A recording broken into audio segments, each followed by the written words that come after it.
안녕하십니까? 여러분은 동라이성 방송 7월에서 한국어 뉴스를 시청하고 있습니다. 8월 13일에 동라이성 민화시의 민화 제2산업단지에서 민화시 인민위원회가 2024년 전국민 국방모안 축제의 날은 개최했습니다.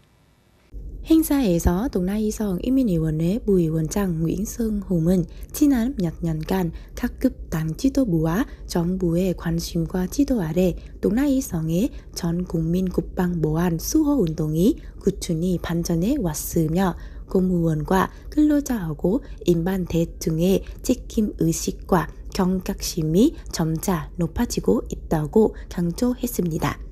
이 운동은 통해 창의적이고 유익한 모델들이 등장했으며 범죄를 공격하고 침입하고 체포하는 것에 적극적으로 참여하고 용감하고 위험은 두려워하지 않은 모범적인 사례들이 늘어나고 있습니다. 2024년 동라이성은 전 국민 국방 모안 수호의 날은 적극적으로 개최하는 지역 중 하나로 선정되어 공안부의 큰 영예와 중재를 맡게 되었습니다.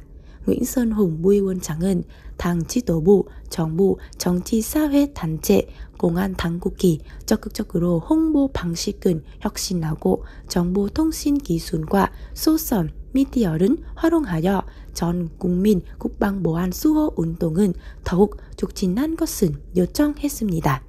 Lê Quốc Hùng, 공안부 차관은 동라이성과 민화시가 이룬 성과를 높이 평가하고 축하했으며 앞으로도 동라이 공안이 전 국민 국방 보안 수호 운동은 더욱 심화시켜 동라이성의 경제 사회 발전을 위한 평화롭고 안전한 환경을 조성한 것은 제안했습니다.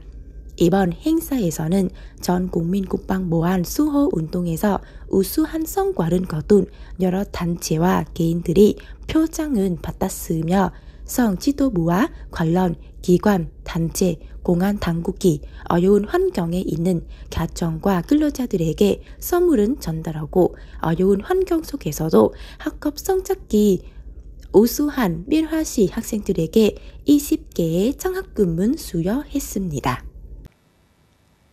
8월 13일에 국회 모의장인 Nguyễn Khắc Định 주최로 국회 상임위원회는 황탄동 법제위원회 위원장이 개정 공증법 조안에 대한 주요 사항의 수렴 및 수정 보고서를 발표하는 것은 정취했습니다.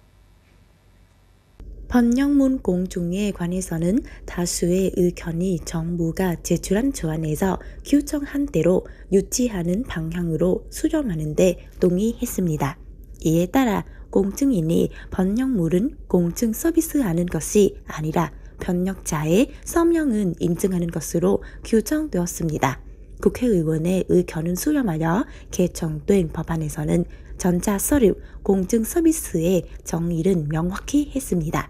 전자서류 공증 서비스이란 민사거래에 참여하는 당사자가 같은 장소에 있지 않고 공증인의 직접적인 중인 아래 온라인 수단을 통해 거래를 재거라는 것을 의미합니다. 이 규정에 따라 거래를 선정한 때 공증인의 직접적인 중인이 되어야 하므로 전통적인 방식으로 내용 공증 요구는 충분히 종족할 수 있습니다. 법제위원회 상임위원회는 공증사무소의 조직 모델과 공증 데이터베이스에 대해 국회 상임위원회에 의견을 요청했습니다. 올해 첫 7개월 동안 베트남 섬유 산업의 수출은 전년 동기 대비 5.9% 증가하여 약 240억 달러를 기록했으며 이는 13억 달러의 증가에 해당합니다. 2023년에 마이너스 성장 이후 올해 초부터 섬유 수주가 점차 회복되고 있습니다. 특히 최근 몇 달 동안 7월에는 회복세가 더욱 뚜렷해졌습니다. 그러나 전자, 컴퓨터, 신반 등 주요 수준 산업과 비교하면 섬유 산업의 성장률은 여전히 가장 낮습니다. 예를 들어 전자, 컴퓨터 및 부품 수출은 30% 증가했으며 전화기 및 부품은 12%, 신발은 10%, 기계, 장비, 기타 부품은 19% 증가했습니다. 베트남 섬유협회에 따르면 기업들은 연말까지 주문은 확보한 상태이라고 합니다. 그러나 생산 기업들은 고객의 요구 변화로 인해 새로운 도전에 직면해 있습니다. 고객들은 보통 소량의 작은 주문을 내며 단기가 낮고 납기일이 짧습니다. 올해 말까지 매월 40억 달러 이상의 수준 속도를 유지한다면 섬유 산업은 440억부터 450억 달러에까지 매주 목표를 달성할 수 있을 것입니다. 우크라이나는 유럽연합 EU로부터 약 42억 유로로 지원을 받았습니다. 이는 우크라이나 전후 목굴을 지원하기 위한 EU 계획의 첫 번째 지원금입니다. 유럽연합 EU의 계획은 올해 3월 1일부터 발효되었으며 4년간 진행된 예정입니다. 이 계획에 따라 EU는 우크라이나의 재건과 현대화를 위해 총 500억 유로를 지원하고 대출한 예정입니다.